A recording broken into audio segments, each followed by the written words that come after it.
యేసు ప్రభు నిన్ను కూడా పిలుస్తూ ఉన్నాడు. నువ్వు చెట్టు ఎక్కి ఉండొచ్చు, నువ్వు గర్వంతో ఉండొచ్చు, ఎడ్యుకేషనల్గా ఉండొచ్చు, నేను దేవుని మందిరానికి పబ్లిక్గా వెళ్ళకపోతున్నాను అనుకోవచ్చు, నేను ఒంటరిగానే చూస్తాను, ఆయన వీడియోలు చూసేస్తాను, యేసు ప్రభు వాక్యాలు వింటాను అనుకోవచ్చు. యేసు ప్రభు నిన్ను కూడా పిలుస్తూ ఉన్నాడు.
అతని యొక్క ఆవేదన చెందుతూ ఉన్నాడు. అతను మార్గాన్ని వెతుక్కుంటూ ఉన్నాడు ప్రభువుని చూడడానికి. ఒక్కొక్కసారి దైవ దర్శనానికి ఎన్నో మార్గాలు ఎన్నుకుంటూ ఉంటారు. చాలామంది ప్రభువుని ప్రేమిస్తారు, కానీ అందరూ సాధారణంగా రాలేరు. కొంతమంది అవకాశం కోసం ఎదురు చూస్తారు, కొంతమంది అవకాశాన్ని సృష్టించుకుంటారు. ఇక్కడ జక్కయ్య ఏం చేస్తున్నాడంటే, బహుశా నేను ప్రభువుని దర్శించుకుంటే నా పాపం పోవచ్చేమో. కారణం ఏంటంటే, పాపి అయిన గుడ్డివానికి కన్నులు ఇచ్చిన యేసు. అంటే ఆ దారినే వెళ్తూ ఉంటే ఒక అతను అన్నాడంటే, ఆ నజరేయుడైన యేసు అని పిలిచాడు. దావీదు కుమారుడా అని పిలిచినప్పుడు యేసు క్రీస్తు ప్రభు వారు ఆగి నీకేం కావాలి అని అడిగి అతనికి ఏం చేశారంటే కన్నులు ఇచ్చారు. యూదుల యొక్క భావనలో ఈ గుడ్డితనం కానీ కుష్ఠరోగం కానీ ఒక వ్యక్తి సిక్ అవ్వడానికి కానీ కారణం ఏంటంటే అతని పాపమే. అతన్ని రోగస్తునిగా చేస్తుంది. కనుక ఇతను ఏమనుకున్నాడంటే, అతను స్వస్థత పొందాడు అంటే అతని పాపం పోయింది, కాబట్టి నా పాపం కూడా ఆ విధంగా పోతుంది అని అనుకున్నాడేమో. దేవుని దర్శనానికి వెళ్తా ఉన్నాడు. చాలా మంది దేవుని దర్శించుకుని మొక్కుబడి ఇచ్చేసి ఈ ట్యాక్స్ వసూలు చేసి ఎక్స్ట్రా డబ్బులన్నీ దేవుడికి ఇచ్చేస్తే సరిపోద్ది అని అనుకుంటారేమో. ఇర్మియా గ్రంథంలో అంటున్నాడు, వ్యభిచారపు సొమ్ము నాకు వద్దు, పాపపు సొమ్ము నాకు వద్దు, లంచము తీసుకున్న సొమ్ము నాకు వద్దు, నా సొమ్ము పవిత్రంగా ఉండాలి, పరిశుద్ధంగా ఉండాలి. దేవుని సన్నిధిలోనే తీసుకొచ్చింది. అయితే జక్కయ్య ఏం చేస్తున్నాడంటే, తనట నాట్ అన్ ఆర్డినరీ పర్సన్.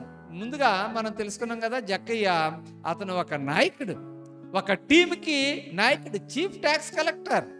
ఇప్పుడు ఈజ్ ఎ సెలబ్రిటీ. అతను కామన్గా మనుషుల మధ్య తిరగలేడు, కారణం ఏంటంటే అతను వచ్చిన వెంటనే అనేక మంది బహుశా రావచ్చు, ఈయనే జక్కయ్య అనొచ్చు, ఒకవేళ కొంతమంది తిట్టచ్చు. అతను పబ్లిక్గా రాలేడు.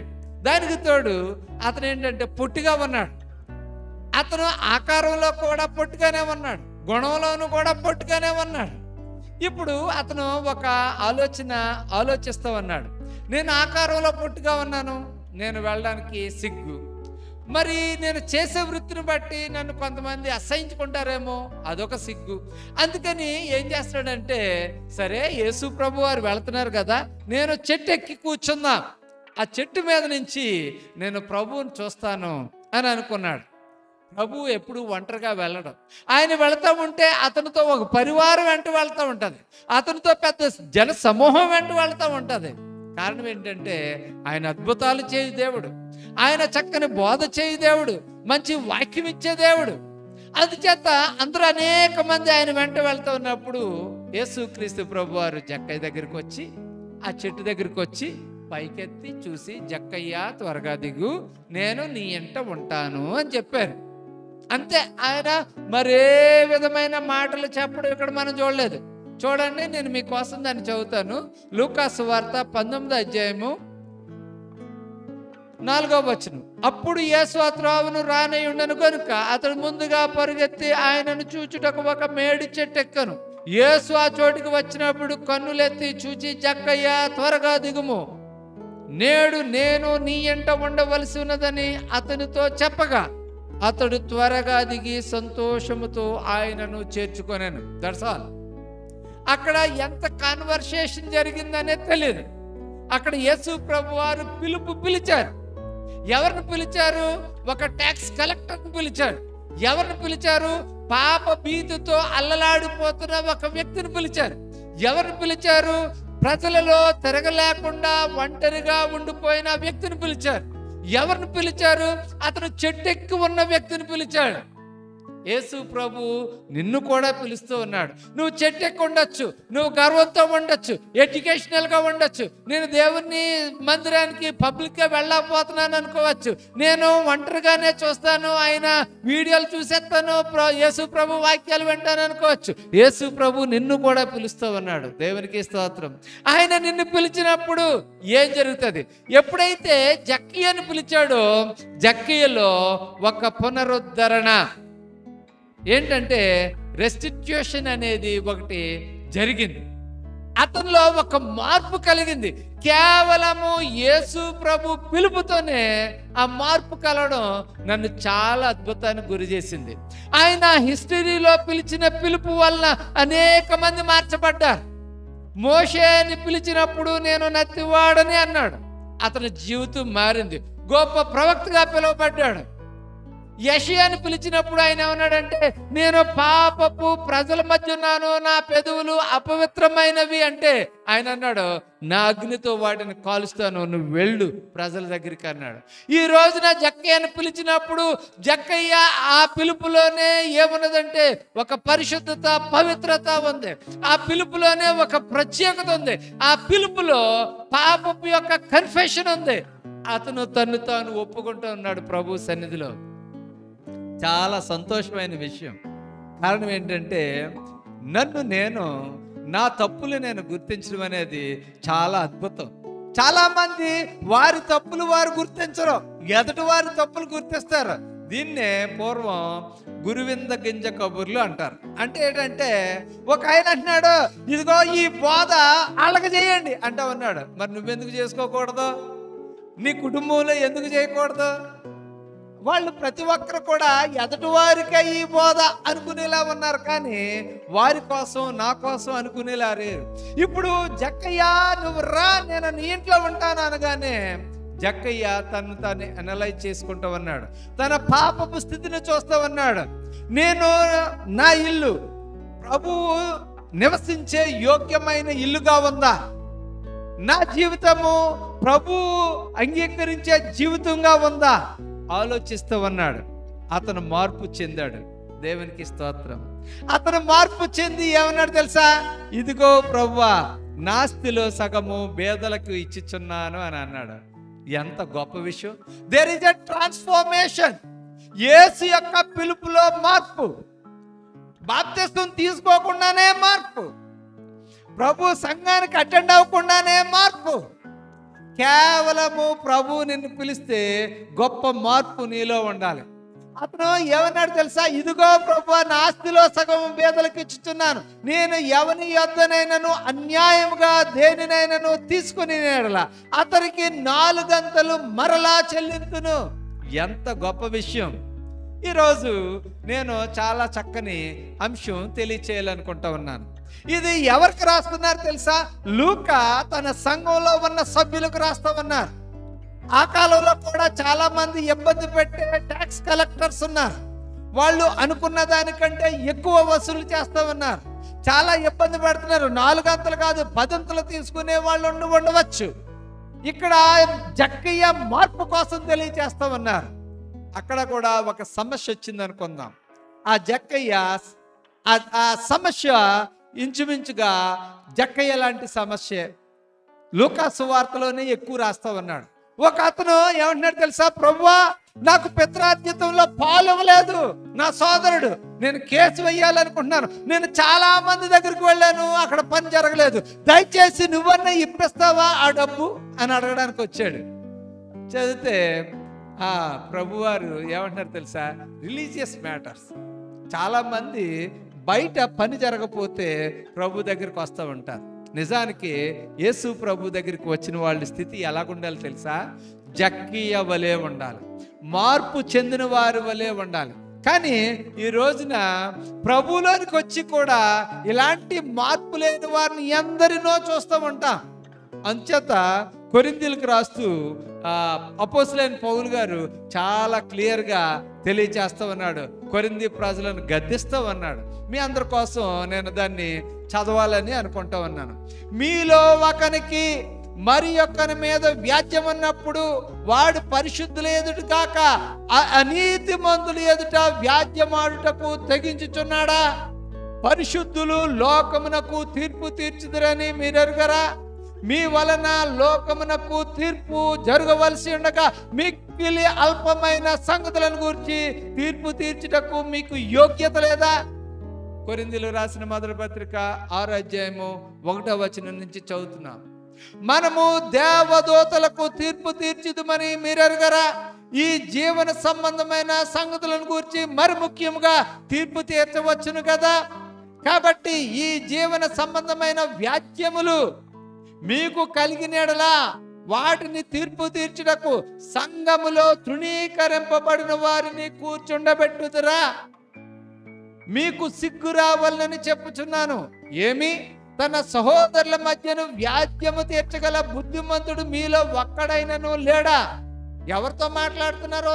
రక్షించబడి క్రీస్తులోనికి బాప్తిసం తీసుకుని మారు మనసు పొందాము, నేను క్షమాపణ నేర్చుకున్నాను, నేను విధేయత కలిగి ఉండడం నేర్చుకున్నాను, నేను పరిశుద్ధాత్మ పొందుకున్నాను, భాషల్లో మాట్లాడుతున్నాను, నేను వరములు కలిగి ఉన్నాను, నేను గొప్ప పరిచర్య చేస్తా ఉన్నాను, నేను సంఘంలో పరిచర్య చేస్తా ఉన్నాను అనే పరిశుద్ధులతో పౌలు గారు మాట్లాడుతూ ఉన్నారు. ఈ రోజు నా ప్రియ సహోదరి సహోదరులారా, ఈ వాక్యము నీ కోసమే. కారణం ఏంటంటే నీకు క్షమించడం రాలేదు, నీకు వ్యాజ్యమాడడం రాలేదు. నువ్వేం చేస్తున్నావు తెలుసా? నీ సోదరుల మీద వ్యాజ్యమాడడానికి తృణీకరించబడిన వారి దగ్గరికి వెళ్తా ఉన్నావట, పరిశుద్ధుల దగ్గరికి వెళ్ళడం లేదు, రోడ్డు ఎక్కుతా ఉన్నావు. ఇక్కడ ఎంత క్లియర్గా ఉన్నదో చూడండి. మీకు సిగ్గు రావాలనని చెప్పుచున్నాను. ఏమి? తన సహోదరుల మధ్యను వ్యాజ్యము తీర్చగల బుద్ధిమంతుడు మీలో ఒక్కడైనను లేడా? అయితే సహోదరుడు సహోదరుని మీద వ్యాజ్యమాడుచున్నాడు, మరి అవిశ్వాసులు ఎదుటనే వ్యాజ్యమాడుచున్నాడు. ఎవరి దగ్గర? ఏమండి మీరు ప్రభువుని నమ్ముకున్నారు, మీరన్నా తగ్గండి. ఏమండి మీరు బాప్తిసం తీసుకున్నారు, ప్రార్థన చేస్తున్నారు, మీరన్నా తగ్గండి. ఇద్దరు తగ్గుతలేదు కానీ రోడ్డు ఎక్కేసి బూతులు తిట్టుకుంటూ ఉన్నారు. చూసిన వాళ్ళందరూ అయ్యి బాబో ఈయనేనా పాస్టర్ గారు, ఈయనేనా పరిచర్య చేసేది, ఈ కుటుంబమేనా దేవుని భక్తులు ఎదిగేది అని రోడ్డు మీద ఇద్దరు జుంపులు పట్టుకుంటూ ఉంటే చూసి అనలైజ్ చేసి అయ్యో అని నోటి మీద వేలేసుకుంటూ ఉన్నారు. వీరి జీవితాన్ని బట్టి ప్రభు నామము అవమానపరచబడుతూ ఉంది. జక్కయ్య ఒక్క పిలుపుతోనే తను ఏం చేశాడంటే తను నింద పడకూడదని, ప్రభువుకు ఏ విధమైన చెడ్డ పేరు తీసుకురాకూడదు అనుకున్నాడు. అక్కడ ఆ గుంపు వారందరూ ఉన్నారు, ఈ యెరికో పట్టణంలో యోగ్యుడైన వాడు ఎవరు లేరా? ఈ పాపి అయిన మనిషి ఇంటికి వెళ్ళడానికి యేసు ప్రభు వారు ఎందుకు ఇష్టపడతా ఉన్నారు అని అప్పటికే సణుగులు ప్రారంభమైనవి. జక్కయ్య ఏమన్నాడు తెలుసా? నేను ప్రభువుని నా ఇంట్లోనికి అంగీకరించినప్పుడు నా ఇల్లు పరిశుద్ధంగా ఉండాలి. ఒకరికి నా ద్వారా ప్రభువుకి చెడ్డ పేరు తీసుకురాకూడదు. ఇదిగో ప్రభువా, ఎవరి దగ్గరైనా నేను కానీ ఎక్కువ తీసుకుంటే 4 గంటలు ఇచ్చేస్తాను, ఇప్పుడే డిక్లేర్ చేస్తా ఉన్నాను. యేసు ప్రభు వారు అంటున్నారు, ఇతను కూడా అబ్రహాం కుమారుడే, నేడు ఇతని ఇంటికి రక్షణ వచ్చింది. నీవు రక్షణ పొందుకున్నానన్నావు, నీవు దేవునిలో ఉన్నానన్నావు, బాప్తిసం తీసుకున్నావు, కానీ నీ సోదరుని మీద కేసు వేస్తా ఉన్నావు, నీ సోదరి మీద కేసు వేస్తా ఉన్నావు. సమాధాన పడడం రావడం లేదు, కేవలము డబ్బుల కోసం నువ్వెక్కడికి వెళ్తున్నావు అంటే రోడ్డు ఎక్కుతున్నావు. బైబిల్ దానికి అస్సలు అంగీకరించడం లేదు. జక్కయ్య వలె మార్పు చెందిన వారి వలె మనం ఉండాలి. మన మనస్సు ఎందుకు ఆ విధంగా వెళతా ఉంది? అందుకనే చెప్తా ఉన్నాడు, 7వ వచనం చదువుతున్నాను. ఒకరి మీద ఒకడు వ్యాజ్యమోట మీలో ఇప్పటికే కేవలము లోపము. చూడండి, అసలు ముఖం చూడకుండా మాట్లాడడం అనేది, గొడవ పెట్టుకోవడం అనేది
వారిలో సాతాను పనిచేస్తూ ఉంది, ధన వ్యామోహం కల్పిస్తూ ఉంది, అధికార దాహం కల్పిస్తూ ఉంది. అందుచేతే అన్నని, తమ్ముడని, చెల్లని, తల్లని ఇలాంటి భేదాలేమి చూడకుండా నాది నాకు కావాలి అని చెప్పి విడగొట్టి మనం ఏం చేస్తున్నామంటే అధికారం చూపిస్తూ ఉన్నాం. అందుచేత పౌలు గారు ఏమంటున్నాడు తెలుసా? అంతకంటే అన్యాయమును సహించుట మేలు కదా, దానికంటే మీ సొత్తులను అపహరింపబడనిచ్చుట మేలు కదా, తీసుకొనివ్వండి. చాలాసార్లు ఒకసారి మా మాస్టర్ అంటూ ఉంటారు, ఏం చేశాడు దొంగతనమా? ఓకే, అతను వాచియే పట్టుకెళ్ళాడు, నా చేతులను పట్టుకెళ్ళలేదు కదా.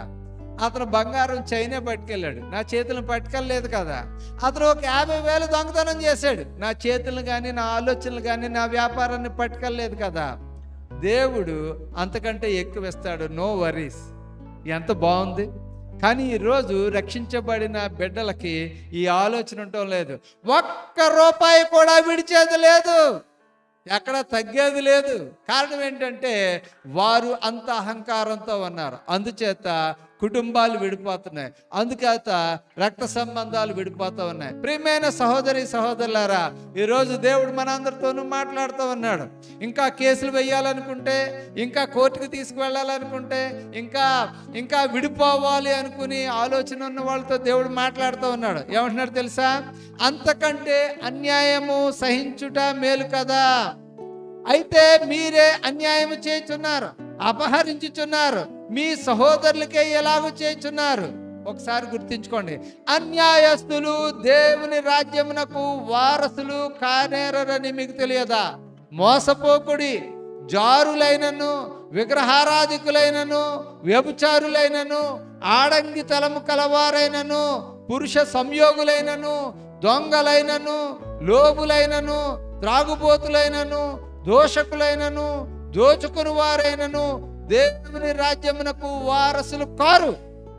అయితే మీలో కొందరు అట్టివారై ఉన్నారు. కానీ ఇప్పుడు మీరు ప్రభు అయిన యేసుక్రీస్తు నామమును బట్టి మీరు బాప్తిసం పొందుకుని, పరిశుద్ధాత్మ పొందుకుని, ఆయన ఆత్మయందు కడుగబడ్డారు. కాబట్టి మీరు నీతిమంతులుగా తీర్చబడ్డారు. ఒకప్పుడు దొంగతనం చేసి ఉండొచ్చు, కానీ ఎప్పుడైతే కన్ఫెస్ అయ్యి ప్రభువుని అంగీకరించి ఆ పని మానేసావో అప్పుడు పరిశుద్ధాత్మతో నీవు ముద్రించబడ్డావు. నీవు దేవుని కుమారుడు, కుమార్తె అయ్యావు. ఒకప్పుడు వ్యభిచారిగా ఉండొచ్చు, ఒకప్పుడు దోషకుడుగా ఉండొచ్చు, ఒకప్పుడు తాగుబోతుగా ఉండొచ్చు. కానీ ఎప్పుడైతే ప్రభువుని అంగీకరించామో, జీవితాన్ని మార్చుకున్నామో, మన మాట మార్చుకున్నామో, మన జీవిత విధానం మార్చుకున్నామో, పరిశుద్ధాత్మట మనలనట కడిగేసిందట. బాప్తిసంలో మన పాపాలు కడిగి వేసుకున్నాం. ఇప్పుడు ప్రభు మనల్ని నీతిమంతులుగా తీర్చారు. ఇది విశ్వాసం. చాలామంది ఏంటి ఇలాంటి కథలు చెప్తూ ఉంటారు. చాలా ఫన్నీగా ఉంటాయి కొన్ని కథలు. ఒక అతను ఒక మాంసాహారి, శాకాహారి అద్దెకొచ్చాడు. అద్దెకొస్తే వాళ్ళు చాలాసార్లు చెప్పారట, బాబు మా ఇంట్లో చికెన్ గట్ట వండకూడదన్నారంట. ఓకేనండి, అలాగేనండి అని అన్నారంట. అలాగే అన్న తర్వాత వీళ్ళు చికెన్ ఏమీ వండతలేదు, కానీ ఒకసారి చికెన్ వాసన వస్తుందంట. వాసన వస్తుంటే అతను ఏం చేశాడు, ఇదిగో మీరు చికెన్ వండుకుంటున్నారంటే, లేదు కావాలంటే చూడండి, ఈ చికెన్ మీద నీళ్ళు జల్లి ఏమన్నాడంటే, నువ్వు టమాటా అన్నాడంట. ఇప్పుడు చూడండి, దీని పేరు టమాటా, నేను దీని మీద నీళ్ళు చల్లాను, మారిపోయింది, కాబట్టి ఇక్కడ నుంచి టమాటా అన్నాడంట. అంటే చాలా వింత వింత కథలు చెప్తారు ప్రజలు. ప్రభు కోసం అలాంటి వింత కథలు కాదు. నీ విశ్వాసం నిన్ను రక్షిస్తుంది. నువ్వు బాప్తిసం పొందావు అంటే నీ పాపాలు కడుగు వేయబడ్డాయి. జక్కయ్య అంత అన్యాయస్తుడే, కానీ ఎప్పుడైతే ప్రభు యొక్క పిలుపును అందుకున్నాడో, యేసు ప్రభు పిలుపు చేత పరిశుద్ధపరచబడ్డాడు. ఇంకా అతను ఎప్పుడు వెనక జీవితం చూడలేదు. అతను మార్చుకున్నాడు, తన దృక్పథం మార్చుకున్నాడు, తన యొక్క ఆలోచన మార్చుకున్నాడు, తన పాప జీవితాన్ని విడిచిపెట్టాడు. అతను ఏమన్నాడంటే, నేను ఎవరి దగ్గర అయినా తప్పుగా తీసుకుంటే అతనికి 4 గంటలు ఇచ్చేస్తాను. నేను ధనవంతుడయ్యానని ప్రజలందరూ అనుకుంటున్నారు, నేను డబ్బుగా తినేసేనేమో అనుకుంటున్నారేమో, అయితే నేను వాళ్ళకి 4 గంటలు ఇస్తాను. నేను ఎవరితో గొడవ పడాలనుకోవట్లేదు. నేను ఒకవేళ అన్యాయాన్ని సహిస్తాను. కారణం ఏంటంటే ప్రభు నామానికి మాత్రం అవమానం తీసుకురాను అని అప్పటికప్పుడే తను ఆలోచించాడు.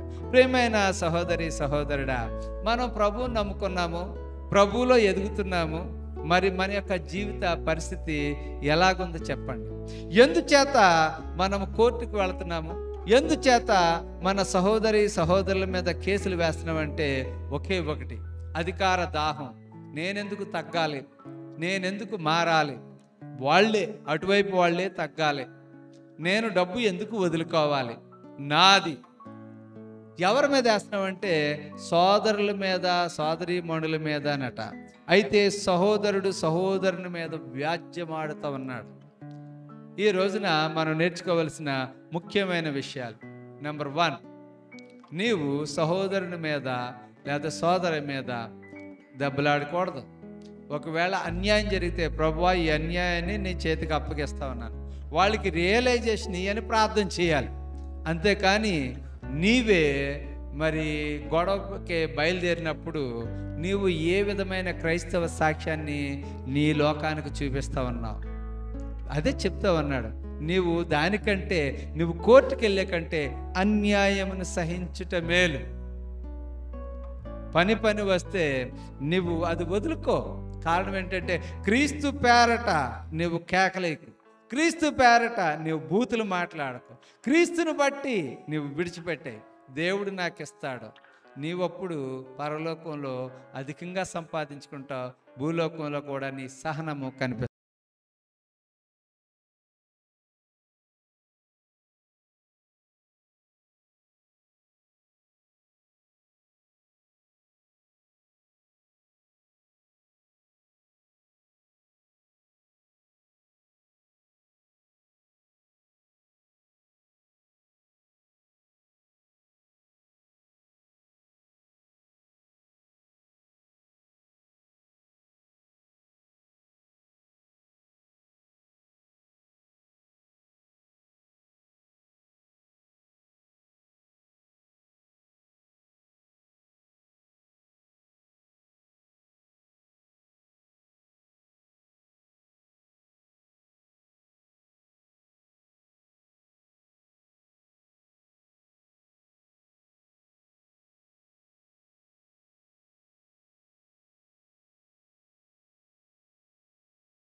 ప్రభువుని నమ్ముకున్నావు, ప్రభువులో ఎదుగుతున్నావు, దేవుని వాక్యం చదువుతున్నావు, కానీ నీ పట్ల ఒక సహోదరుని కానీ క్షమించలేని స్థితిలో నీవు ఉన్నావంటే నీవు ప్రభువులో ఉండదగిన వాడు కావు. నీ బాప్తిస్తానికి వాల్యూ లేదు, నీ ప్రార్థనకు వాల్యూ లేదు, నీ యొక్క మందిరానికి వాల్యూ లేదు. కారణం ఏంటంటే నువ్వేమి నేర్చుకోవట్లేదు. నీవు సంవత్సరాల తరబడి నీటిలో ఉన్న రాయిలాగా ఉన్నావు. సంవత్సరాల తరబడి రాయి నీటిలో ఉంటుంది, కానీ దానిలో నీరు ఉండదు, అది రాయి. మనము ఎన్నో సంవత్సరాలుగా చర్చిలో ఉంటాం, బిబ్లికల్ ప్రిన్సిపల్స్ నేర్చుకుంటాం, ప్రభు యొక్క సహనాన్ని నేర్చుకుంటాం, క్షమాపణ గుణాన్ని నేర్చుకుంటాం, కానీ మనం క్షమించలేకపోతూ ఉంటాం. బైబిల్ చెప్తోంది, నువ్వు అన్యాయాన్ని సహించడం మేలు. ఈ దినాన జక్కయ్య నుంచి మనం నేర్చుకునే పాఠాలు ఏంటి? ఆ పాఠాలు అంటే, అన్యాయాన్ని సహించు, ప్రభువుకు మాత్రం అవమానం తీసుకురా. దేవుని పేరట నీవు నష్టపోయేవా, ప్రభువా ఈ నష్టాన్ని నీవే భర్తీ చేయని ప్రార్థన చేయి. అంతేగాని తమ్ముడి మీదో, చెల్లి మీదో, అక్క మీదో, అన్న మీదో, బావ మీదో కోర్టులో కేసు వేసి ఈ యొక్క వ్యాజ్యాన్ని లోకం మధ్యకి తీసుకువెళ్ళి నీ కుటుంబ సభ్యులను రోడ్డుకి ఏడ్చు. నువ్వు అలా చేస్తే అది ప్రభు నామానికి అవమానం. సంఘంలో సమస్య వచ్చినప్పుడు పాస్టర్ గారి దగ్గర సమస్యను పరిష్కారం చేసుకో, లేకపోతే వేరొక పాస్టర్ గారి సహాయం తీసుకో. మీ ఇంట్లో పెద్దవాళ్ళే లేరా సమస్య పరిష్కరించడానికి? మీ సంఘంలో నాయకుడే లేడా పరిష్కరించడానికి? ఇది పౌలు గారు అడుగుతూ ఉన్నాడు. ఈ జీవన సంబంధమైన సంగతులను గురించి మరి ముఖ్యంగా మనం తీర్పు తీర్చవచ్చు కదా. మన బట్ట దేవదూతలకు తీర్పు తీర్చేవాళ్ళు. కాబట్టి మనం ఏం చేయాలి? మన ప్రవర్తన మార్చుకోవాలి. నేను ఈరోజు మనందరికీ మరి తెలియచేసేది ఏంటంటే, దేవుని వాక్యం వినే మీ అందరికీ తెలియజేసేది ఏంటంటే, జక్కయ్య వలె మార్పు కలిగిన జీవితం. కేవలము ఒక్క పిలుపుతో జక్కయ్య మొత్తం జీవితాన్ని మార్చేసుకున్నాడు. ఆ జీవితంలో అతను ఏమన్నాడు తెలుసా? ఇప్పుడు చూడండి, 7వ వచనంలో ఉంటుంది, లూకాసు వార్త 19వ అధ్యాయము 7వ వచనం. అది చూసి అంటే ఏంటి చూడండి, మీ అందరికి తెలియాలని 5 నుంచి 7 వచనాలు చదువుతాను. యేసు ఆ చోటుకు వచ్చినప్పుడు కన్నులెత్తి చూచి, జక్కయ్య త్వరగా దిగుము, నేడు నేను నీ ఇంట ఉండవలసినదని అతనితో చెప్పగా, అతడు త్వరగా దిగి సంతోషంతో ఆయనను చేర్చుకొనెను. అందరూ అది చూచి, ఈయన పాపి అయిన మనిషిని యొద్ద బస చేయవలెనని చాలా సణుక్కొనిరి. జక్కయ్య నిలబడి, ఇదిగో ప్రభువా, నా ఆస్తిలో సగము బేదలకు ఇచ్చుచున్నాను. నేనెవని యొద్దనైనను అన్యాయముగా దేనినైనను తీసుకునేలా అతనికి 4 గంతలు మరలా చెల్లింతునని ప్రభువుతో చెప్పాను. ఈ సెంటెన్స్లో ముందు ఏంటంటే, ప్రజలు సణుక్కుంటా ఉన్నారు, యేసు ప్రభు మీద సణుక్కుంటున్నారు. ఇక్కడ రోమీలకు రాస్తూ పౌలు గారు ఏమంటారు తెలుసా? మిమ్మును బట్టియే నా నామము అవమానపరచబడుతుంది. You are the stumbling blocks. మీరే అడ్డుబండలుగా ఉన్నారు ప్రభు దగ్గర రావడానికి. కారణం ఏంటంటే, నీ మాట అడ్డుగా ఉంది, నీ జీవితము అడ్డుగా ఉంది, నీ ప్రవర్తన అడ్డుగా ఉంది. అందుచేతే ప్రభువునతనికి ఎవరు రాలేకపోతా ఉన్నారు. మార్పు పొందిన జీవితం కోసం ప్రజలు ఆశిస్తూ ఉంటే ఏంటి, ప్రభు నమ్ముకుని బాప్తిసం పొంది మార్పు లేని జీవితం జీవిస్తే అది ఇంకెంత అవమానమో చూడండి. కేవలము ఒక్క పిలుపుతో జక్కయ్య తన మొత్తం జీవితాన్ని మార్చేసుకున్నాడు. వెంటనే యేసుక్రీస్తు ప్రభువారు అతను ఏమన్నాడంటే, ఇతను అబ్రహాము కుమారుడు, ఇతని ఇంటికి రక్షణ వచ్చింది అని అన్నాడు. దేవునికి స్తోత్రం. నేను ఇది చదివినప్పుడు నేను చాలా ఆశ్చర్యపోయాను. పూర్వం అట ఓల్డ్ టెస్ట్మెంట్ మనం చూసినామనుకోండి, గౌనుల యొద్ద పెద్దలు కూర్చునేవారట. వాళ్ళు తీర్పు తీరుస్తూ ఉండేవారు. చెట్ల కింద తీర్పు తీర్చేవారు. దెబోరా ఆ పెద్ద చెట్టు కింద కూర్చుని తీర్పు తీరుస్తూ ఉండేది. ప్రవక్తలు సమస్యలు పరిష్కరించేవారు. మరి కల్చర్ పెరిగింది, సంస్కృతి పెరిగింది, సాంప్రదాయాలు పెరిగినాయి, అనేకమైనవి వచ్చినాయి. ఇలాంటి డెవలప్మెంట్ వచ్చినప్పుడు పౌలు గారు అంటున్నారు, మీరు బయటకు వెళ్ళకండి, తీర్పు కోసం మీరు బయటకు వెళ్ళొద్దు. మీ సహోదరుడి మీద సహోదరి ఇలా దెబ్బలాడుకున్నట్లయితే సంఘంలోనే పరిష్కారం చేయండి. మీ కుటుంబంలో సమాధానపరచడానికి పెద్దలేడా? మీరు అంగీకరించలేకపోతా ఉన్నారా? క్షమించలేకపోతా ఉన్నారా? మీరు తగ్గలేకపోతా ఉన్నారా? తగ్గేదే లేదంటున్నారా? అయితే యేసు ప్రభుని రోడ్డు మీదకి తీసుకెళ్ళండి, ప్రభుకి అవమానం తీసుకురండి. అదే ఇక్కడ మాట్లాడుతూ ఉన్నాడు.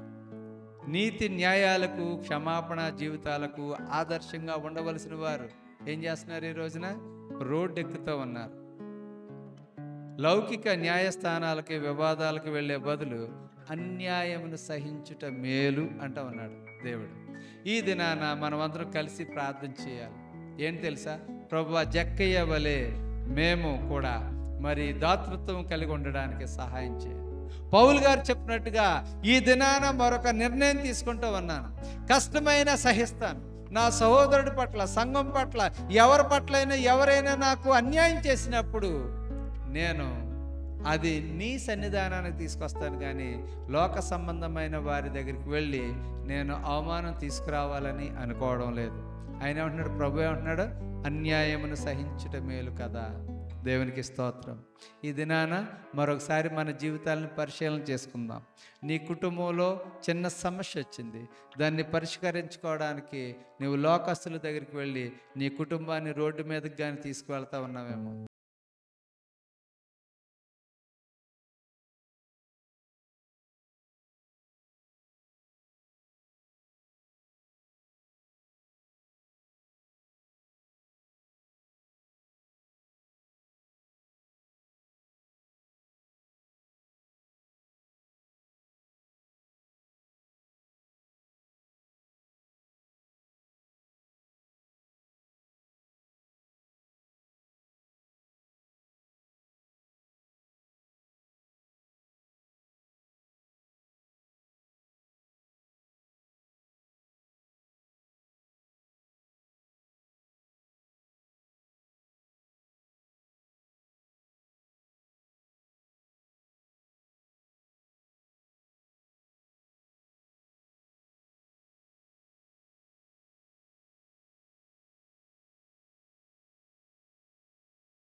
అహంకారాన్ని తీసివేయండి. నీ కొరకు తండ్రి మేము విధేయత కలిగిన వారుగా, మంచి సాక్ష్యం కలిగిన వారుగా జీవించులాగున సహాయం చేయమని, వాక్యం విన్న ప్రతి ఒక్కరిని దీవించమని యేసుక్రీస్తు నామమును బట్టి అడుగుచున్నాము తండ్రి, ఆమేన్. మీ అందరికీ వందనాలు. తప్పకుండా సబ్స్క్రైబ్ చేయండి. తీయమంజలము, అది దేవుని పొదరిల్లు. మీ అందరికీ వందనాలు.